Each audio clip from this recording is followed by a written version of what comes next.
درود پاک پڑھ لیجیے۔ اللہم صلی وسلم وبارک علی النبی الامی و آلہ و صحابہ اجمعین کما تحب و ترضی بان تصلی علیہ۔ عزیزان گرامی، آیت تیمم کے علاوہ کچھ مزید خصوصیات امت محمدیہ کے باقیات میں سے غزوہ خندق بھی ہے،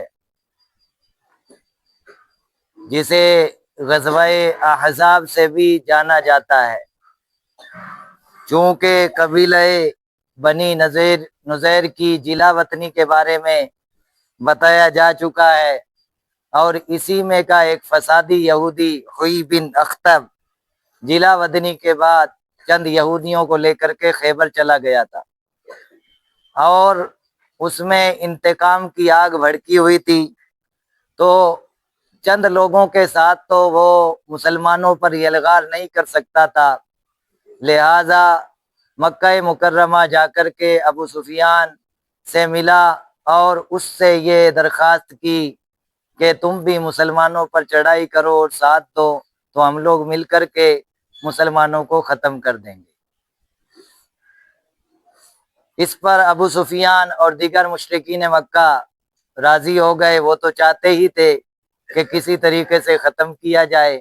پھر قبیلہ غطفان کے سردار کو بھی اپنے ساتھ اس نے یہ کہہ کر کے ملا دیا کہ خیبر میں 1 سال کے چھوارے جتنے ہوتے ہیں سب کے سب تمہیں دے دیے جائیں گے۔ اس پر قبیلہ غطفان کا سردار بھی راضی ہو گیا، اور مقام مرو زہران پر 10,000 کا لشکر یہ جمع ہوا۔ حضور علیہ الصلوۃ والسلام کو اس کی خبر ہوئی تو سب صحابہ کو جمع کیا اور سب سے مشورہ کیا، تو سیدنا سلمان فارسی رضی اللہ تعالی عنہ عرض کرتے ہیں، یا رسول اللہ صلی اللہ تعالی علیہ وسلم، ملک فارس میں اس قسم کی جنگ جب پیش آتی ہے کہ تعداد دشمن کی سامنے زیادہ نظر آئے تو ہم لوگ خندق کھود کر کے دفاع کیا کرتے تھے۔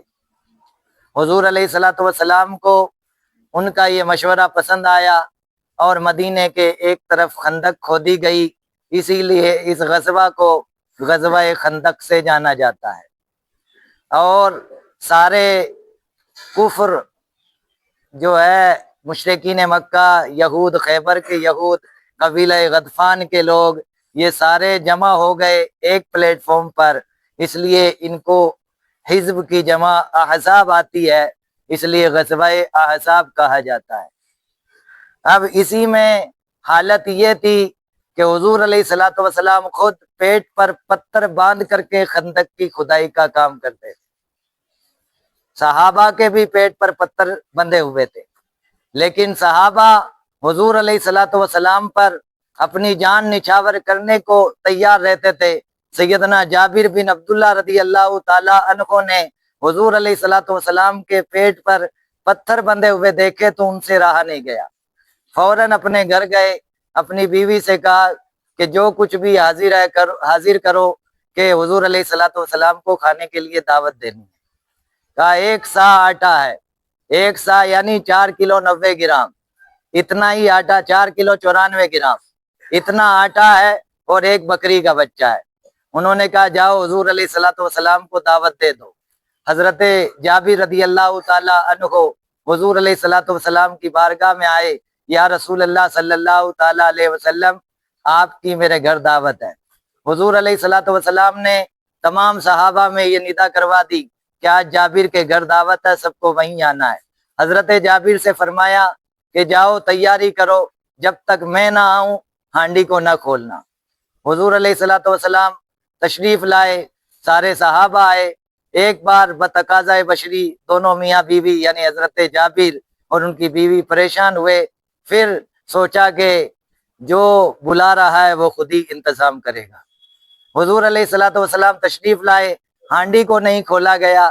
سیدنا جابر رضی اللہ تعالی عنہ فرماتے ہیں کہ صحابہ کی تعداد 1000 تھی، لیکن کھانے میں کوئی کمی نہیں آئی اور ہانڈی برابر جوش مارتی رہی۔ یہ حضور علیہ الصلوۃ والسلام کا معجزہ سیدنا جابر رضی اللہ تعالیٰ عنہ کی دعوت پر ظاہر ہوا۔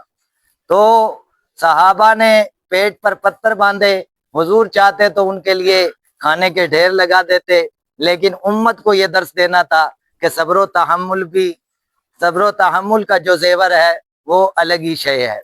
اس لیے صبر و تحمل سے اپنے صحابہ کو نکھارا اور خود بھی صبر و تحمل کا مظاہرہ کیا۔ رب قدیر ہمیں ان باتوں پر عمل کرنے کی توفیق عطا فرمائے۔ استغفر اللہ ربی من کل ذنب واتوب الیہ، اشہد ان لا الہ الا اللہ وحدہ لا شریک لہ واشہد ان سیدنا مولانا